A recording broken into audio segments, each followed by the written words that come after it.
आपलं स्वागत. पाहूयात आजच्या ताज्या घडामोडी. पत्रकार हा लोकशाहीचा चौथा स्तंभ आहे. पत्रकार समस्यांना सामोरे जात आपले काम करत असतात. अनेकदा पत्रकारांना त्रास दिला जातो. त्यासाठी पत्रकारांना संरक्षण देणे पोलिसांचे कार्य आहे. पत्रकारांनीही आपले काम चोखपणे पार पाडावे असे आवाहन तहसीलदार CS कुलकर्णी यांनी केले. येथील प्रवासी मंदिरात पत्रकारांच्या कार्यक्रमात ते बोलत होते. तहसीलदार कुलकर्णी म्हणाले, चिकोडी तालुक्यात पत्रकारांनी भवनाची गरज आहे. त्यासाठी नगरपालिका प्रशासनाला विनंती करून जागा मिळवता येईल. याशिवाय सरकारकडून अनेक योजना असून त्याचा उपयोग करून घ्यावा. प्रमुख अतिथी असलेले CPI विश्वनाथ चौगला म्हणाले, पत्रकारांनी दिलेल्या वृत्तावर लोकांचा विश्वास असतो. त्यामुळे पत्रकारांनी कुठलीही बातमी देताना त्याच्या दोन्ही बाजू समजून त्यातील बातमी द्यावी. अन्यथा एका व्यक्ती समूहाबद्दल गैरसमज निर्माण होतो. पत्रकारांनी असंघटितपणे काम केल्यास त्यांना समस्यांना सामोरे जावे लागणार नाही. BK महाविद्यालयातील वृत्तपत्र विद्या विभागाचे प्रमुख प्राध्यापक सदाशिव हादिमनी म्हणाले, पत्रकारिता बदलत्या स्वरूपात स्वीकारली आहे. कोणी कितीही सांगितले तरी प्रिंट मीडियाचे महत्त्व कमी होणार नाही. इलेक्ट्रॉनिक मीडिया, वेब मीडिया आली तरी वाचकांसाठी सकाळी वर्तमानपत्र हवेच असते. त्यासाठी पत्रकारांनीही आता बदल स्वीकारून आव्हाने पार करत तंत्रज्ञानाची मदत घेऊन कार्यरत राहावे. पत्रकारांनी आपल्या क्षेत्रासाठी आवश्यक कायद्याचे ज्ञान असणेही आवश्यक आहे. चंद्रशेखर चिनकेकर यांनी स्वागत केले. चिकोडी तालुका पत्रकार संघाचे अध्यक्ष राजेंद्र कोळी यांनी आभार मानले. चिकोडी प्रेस क्लबचे अध्यक्ष राजू संकेश्वरी, इलेक्ट्रॉनिक मीडियाचे चिकोडीचे अध्यक्ष सिद्धेश फुटाणे, विरूपाक्ष कौटगी, सुभाष दलाल, संतोष कामत, राजू कोळी, संजू कांबळे, महादेव पुजारी, अनिल दलाल, काशीनाथ सुळकुडे, संजू अरभावी, अजित सनक्की व पत्रकार उपस्थित होते. SB न्यूजसाठी इंगळीहून राजू कोळी. ಜಾಸ್ತಿ ಹೇಳಕ್ ಹೋಗಲ್ಲ. ಎಷ್ಟು ಒಂದು ವರ್ಡ್ ಒಂದು ಮಾತಾಡೇನು ಅದನ್ನು ಡಿಫರೆಂಟ್ ಪ್ರಿಸಂಪ್ಷನ್ ಮಾಡ್ಬೋದು. ಯಾಕಂದ್ರೆ ನಾವು ಎಲ್ಲರೂ ನಮ್ಮನ್ನೇ ಒಂದು ಸ್ಪೀಚ್ಲೆಸ್ ಆಗ್ಬಿಟ್ಟಿವಿ. ಏನೋ ಒಂದು ವರ್ಡ್ಗೆ ನಾನು ಏನಂದ್ರೂ ಅದಕ್ಕೊಂದು ಏನೋ ಲಿಂಕ್ ಮಾಡುವಂಥ ಪರಿಸ್ಥಿತಿ ಬಂದವ. ಎಲ್ಲರೂ ಎಲ್ಲ ವಿಭಾಗದಲ್ಲಿ ಎಲ್ಲರೂ ಹ್ಯಾವ್ ದೇ ಓನ್ ರೆಸ್ಪಾನ್ಸಿಬಿಲಿಟಿ. ನಾವು ಈಗ ಸರ್ ಹೇಳಿದ ಬೋತ್ ಸ್ಟೇಕ್ ಹೋಲ್ಡರ್ಸ್ ಅಂತ ಶಾಸಕಾಂಗ, ಕಾರ್ಯಾಂಗ, ನ್ಯಾಯಾಂಗ, ಆಮೇಲೆ ನೀವು fourth pillar of constitution. But ನಾವೇನೋ ರೆಸ್ಪಾನ್ಸಿಬಿಲಿಟಿನ ಸಲ್ಟ್ ಮಾಡಕ್ಕೆ ಹೋಗಿ ಅಥವಾ ಅದನ್ನು ಎಲ್ಲೋ ಸ್ವಲ್ಪ ಎಡವಿ ನಾವು ಸಮಸ್ಯೆ ಅಂದರೆ ಒಂದು ಏನಾಗ್ತದೆ ಅಂತಂದರೆ ಎಕ್ಸಾಂಪಲ್ ಹೇಳ್ಬೇಕಂತಂದರೆ ನೀವು ಎಷ್ಟೇ ನಿಮ್ಮ ರೆಸ್ಪಾನ್ಸಿಬಿಲಿಟಿ ಇದೆಯಲ್ಲ ಅಷ್ಟು ರೆಸ್ಪಾನ್ಸಿಬಿಲಿಟಿ ಒಂದು ಯಾವುದೋ ಒಂದು ಬಿಂಬಿಸಿ ಅಂತಂದ್ರೆ ನಾವು ಹಿನ್ನೆಲೆ ಎಕ್ಸಾಂಪಲ್ ನಮ್ಮ ಡಿಪಾರ್ಟ್ಮೆಂಟ್ ಹೇಳ್ತೀವಿ. ನಮ್ಮ ಡಿಪಾರ್ಟ್ಮೆಂಟ್ ಡಿಫ್ರೆಂಟ್ ಅದಾವು. ಆಮೇಲೆ ನಮ್ಮಲ್ಲಿ ಕೆಲಸ ಮಾಡ್ತಾ ಇಡುತ್ತಿರ್ತೀವಿ. ನಾ ಎಕ್ಸಾಂಪಲ್ ನಮ್ಮ ಡಿಪಾರ್ಟ್ಮೆಂಟ್ ಬಗ್ಗೆ ಅಷ್ಟೇ ಯಾಕೆ ಹೇಳ್ತೀನಿ, ನಮ್ಮ ಡಿಪಾರ್ಟ್ಮೆಂಟ್ ಬಗ್ಗೆ ನಿಮ್ಮ ಒಡ್ಡಾಣ ಜಾಸ್ತಿ ಇರುತ್ತೆ, ಅದ್ರ ಬಗ್ಗೆ ಹೇಳ್ತೀನಿ. ಸೊ ಅದು ಎಲ್ಲ ಡಿಪಾರ್ಟ್ಮೆಂಟ್ಗೂ ಅನ್ವಯ ಆಗ್ತಿದೆ. ಈ ಎಕ್ಸಾಂಪಲ್ ಹೇಳ್ಬೇಕಂದ್ರೆ ನಮ್ಮಲ್ಲೇನು ತಪ್ಪಾಗಲ್ಲ ಅಂತ ತಪ್ಪಾಗ್ತಿರ್ತವೆ. ಬಟ್ ಅದನ್ನ ಎರಡು ಆ್ಯಂಗಲ್ ನೋಡಿ, ನಮ್ಮ ಸೈಡ್ ನೋಡಿ, ನಿಮ್ಮ ಸೈಡ್ ನೋಡಿ ನೀವು ಅದನ್ನ ಪಬ್ಲಿಕ್ ಮುಂದೆ ವ್ಯೂ ತೋರಿಸಿದ್ರೆ ಅದು ಒಳ್ಳೇದಾಗುತ್ತೆ. ಯಾಕಂತ ನೀವು ನಮ್ಮ ಡಿಪಾರ್ಟ್ಮೆಂಟ್ ಒಂದು ತಪ್ಪನ್ನ ಅತಿಯಾಗಿ ಜಾಸ್ತಿ ತೋರಿಸೋದ್ರಿಂದ ಏನಾಗ್ತದೆ, ಪಬ್ಲಿಕ್ಗೆ ಅದು ಟೋಟಲ್ ಆ ವ್ಯಕ್ತಿ ಬಗ್ಗೆ ಅಷ್ಟು ಇಮೇಜ್ ಆಗಂಗಿಲ್ಲ. ಯಾರು ತಪ್ಪು ಮಾಡಿರ್ತಾರೆ ಅವ್ರದಷ್ಟೇ ಅದು ಕೆಟ್ಟ ಮೆಸೇಜ್ ಹೋಗಿಲ್ಲ. ಇಡೀ ಡಿಪಾರ್ಟ್ಮೆಂಟ್ ಹಿಂದಿದೆ ಅನ್ನೋದು ನಿಮ್ಗೆ ಗೊತ್ತಿರಬೇಕಾಗುತ್ತೆ. ಡಿಪಾರ್ಟ್ಮೆಂಟ್ ಪಬ್ಲಿಕ್ ಅಲ್ಲಿ ಒಂದು ಇಮೇಜ್ ನೀವೇ ಕ್ರಿಯೇಟ್ ಮಾಡೋದಾಗುತ್ತೆ. ಎಲ್ಲ ಡಿಪಾರ್ಟ್ಮೆಂಟ್ ಎರಡು ಸೈಡ್ ಮಾಡಿ, ಎರಡು ಸೈಡ್ ತೋರಿಸಿ, ಒಂದು ಸೈಡ್ ಬೇಡ, ಎರಡು ಸೈಡ್ ನೀವು ಅದನ್ನ ಬಿಂಬಿಸೋದ್ರಿಂದ ಜನಕ್ಕೆ ಕರೆಕ್ಟ್ ಮೆಸೇಜ್ ಹೋಗ್ತೈತೆ.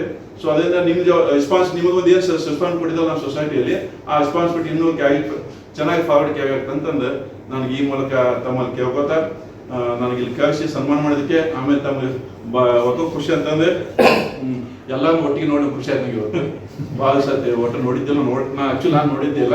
ಎಲ್ಲ ಸಿಕ್ಕು ಎಲ್ಲರೂ ಕೂಡಿಸ್ಬೇಕಲ್ಲ ಸರ್, ನೀವು ಕೂಡಿಸುವಷ್ಟು ಮಾಡೋಣ ಅಂತ ಅನ್ಕೊಂಡು ನಾನು ಆಕ್ಚುಲಿ ಅನ್ಕೋತಿರ್ತೀವಿ ಎಲ್ಲ ಕೂಡ್ಸೋಣ ಅಂತಂದೆ.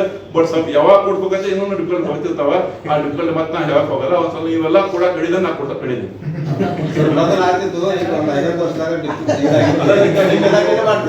ಅದ ನಾ ಮಾಡಕ್ ಅನ್ಕೊ ನಾ ಹಿಂದೆಲ್ಲ ಎಲ್ಲ ಕಡೆ ಮಿಡಲ್ಸ್ ಚೆನ್ನಾಗಿದ್ವಿ. ನಾವು ಇರ್ಬೇಕಾಗ್ತದೆ, ಎಲ್ಲ ಬಂದ ಇರ್ಬೇಕಾಗ್ತದೆ.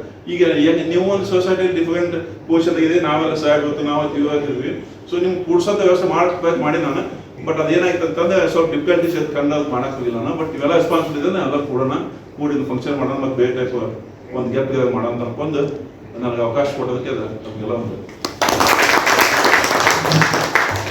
ಈ ಒಂದು ಎಲೆಕ್ಟ್ರಾನಿಕ್ ಮೀಡಿಯಾ ಬರ್ತಿರ್ತಂಥ ನಮ್ಮ ಪ್ರಧಾನಿಯವರೇ, ಒಳ್ಳೆಯವರೇ, ಪ್ರಿಂಟ್ ಮೀಡಿಯಾ ಅಧ್ಯಕ್ಷ ಒಳ್ಳೆಯವರೇ, ಹಾಗೂ ಹಿರಿಯರಂಥ ಸುಹಾಸ್ ಜರಾರ್ ಅವರಿಗೆ ಮತ್ತು ವಿಜಯ ಕರ್ನಾಟಕ ಪತ್ರಿಕರ್ತರ ಅಂತ ಗೌಡ್ದೇವರೇ, ಕಿರದವರವರಿಗೆ, ಕಾಮತ್ ಅವರಿಗೆ, ಕಾಂಬಳೆ ಅವರೇ, ಇಲ್ಲೆಲ್ಲರಂಥ ಎಲ್ಲ ನನ್ನ ಪತ್ರಕರ್ತ ಸಹೋದರ ಸಹೋದರಿ, ಇವತ್ತು ಪತ್ರಕರ್ತರ ದಿನಾಚರಣೆಯನ್ನು ಆಚರಣೆ ಮಾಡ್ತಿರೋದು ಭಾಳ ಹೆಮ್ಮೆ ವಿಷಯ.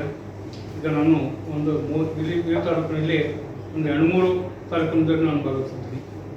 ಇವತ್ತು ಪತ್ರಕರ್ತರ ನಮ್ಮದು ಏನಾಗಿದೆ ಅಂದರೆ, ಒಳ್ಳೆಯ ಸುದ್ದಿಗಳನ್ನು ದರ್ಶಿಸುವುದು ಭಾಳ ಮುಖ್ಯವಾದಂಥ ವಿಷಯ. ನೆಗೆಟಿವ್ ಪಾಯಿಂಟ್ ಬಿಟ್ಟು ಪಾಸಿಟಿವ್ ಅಂತ ಒಂದು ವಿಷಯಗಳನ್ನು ಜನರಿಗೆ ಮುಟ್ಟಿಸುವಲ್ಲಿ ನಾವು ತಿಳಿಸಬೇಕು. ಪತ್ರಿಕೆ ಇವತ್ತು ಎಷ್ಟೋ ನಾವು ಟಿ ವಿ ನೋಡ್ತೀವಿ, ಎಷ್ಟೋ ವಿಡಿಯೋ ನೋಡ್ತೀವಿ, ಆದರೆ ಮುಂದಿನ ಆರ್ಥಿಕತೆ ನೋಡ್ತು ಬೆಳೆದಾರು ಯಾರು ಎಲ್ಲರೂ ಹೇಳೋದಾಗಿ ಪೇಪರ್ ಅಂದರೆ ಇವತ್ತು ಪೇಪರ್ ಅಂದ್ರೆ ಯಾಕೆ ಬರಲ್ಲಪ್ಪ ಬಿಟ್ಟಿರುತ್ತೆ, ಯಾಕೆ ಬಿಟ್ಟಿರೋದು ಹಿಂಗೆ ಲೆಕ್ಕಕ್ಕೆ ಇವತ್ತು ಮನೋಭಾವ ಎಲ್ಲರೂ ಬಂದ ಆ ಪತ್ರಿಕೆಯನ್ನು ಇವತ್ತು ಎಲ್ಲರೂ ಒಂದು ಒಳ್ಳೆಯ ರೀತಿಯಿಂದ ನಮ್ಮ ವಿಷಯಗಳನ್ನು ಬರಹಗಳನ್ನು ಬರಬೇಕು. ಒಂದು ಯಾವುದೇ ನೆಗೆಟಿವ್ ಒಂದು ಸ್ವಲ್ಪ ತಾವು ಎಲ್ಲ ಕಡೆ ಸಾವಿರ ಹೇಳಿದಾಗ ನೆಗೆಟಿವ್ ವಿಷಯಗಳನ್ನು ತಿಳಿ ಎರಡೂ ಕಡೆ ವಿಚಾರ ಮಾಡಿ ತಾವು ವಿಷಯಗಳನ್ನು ನಿರ್ಧಾರ ತೆಗೆದುಕೊಳ್ಬೋದು. ಇವತ್ತು ಎಲೆಕ್ಟ್ರಾನಿಕ್ ಮೀಡಿಯಾನೂ ಹಾಗೆ ಇದೆ, ಅವರಿಗೂ ಸಹಿತ ಅನೇಕ ಸಂದರ್ಭಗಳಲ್ಲಿ ತೊಂದರೆಗಳು ಆಗ್ತವೆ. ಅಂಥವುಗಳನ್ನು ಅವರು ಪೊಲೀಸ್ ರಕ್ಷಣೆಯನ್ನು ತಗೊಂಡು ಅಥವಾ ತಮ್ಮ ಅಲ್ಲಿ ಇದ್ದಂಥ ಒಂದು ಸಂಪನ್ಮೂಲ ವ್ಯಕ್ತಿಗಳನ್ನು ತಗೊಂಡು ಅವರು ಹೊರಗೆ ಬರೋದು ಭಾಳ ಹೈರಾಣದ. ಆ ವಿಷಯದಲ್ಲಿ ಅವರಿಗೂ ಭದ್ರತೆ ಬೇಕು. ಎಲೆಕ್ಟ್ರಾನಿಕ್ ಮೀಡಿಯಾ ಸರ್ ಈಗ ಹೆಂಗಿದೆ ಅಂದರೆ ಒಂದು ಮುಗಿದ್ದಾರೆ ಓದ್ಕೊಳ್ಳಿ ಆ್ಯಕ್ಟಿವ್ ತುಂಬ ಕೇಳಿ ಹುಡುಗಿ ಹೊಡಿತಾರೆ. ಅಂಥ ಪರಿಸ್ಥಿತಿ ನಮ್ಮಲ್ಲಿವೆ. ಅವುಗಳನ್ನು ಸಹಿತ ನಾವು ಭದ್ರತೆಯನ್ನು ನೀಡಬೇಕು. ಈಗ ನಮ್ಮ ಅನೇಕ ಸದಸ್ಯರು ಒಂದು ಬೇಡಿಕೆ ಇಟ್ಟವರು ನಿವೇಶನ ಸಲುವಾಗಿ ಒಂದು ಪತ್ರಿಕಾ ಭವನ ಮಾಡಬೇಕು, ನಿವೇಶನ ಕೊಡಿ ಅಂತೇಳಿ ನಾನು ಅನೇಕ ಅವರಿಗೆ ಹೇಳಿದ್ದೆ. ಯಾರೋ ಅದಕ್ಕೆ ಅಪ್ಲಿಕೇಶನ್ ಕೊಡಲಿಲ್ಲ.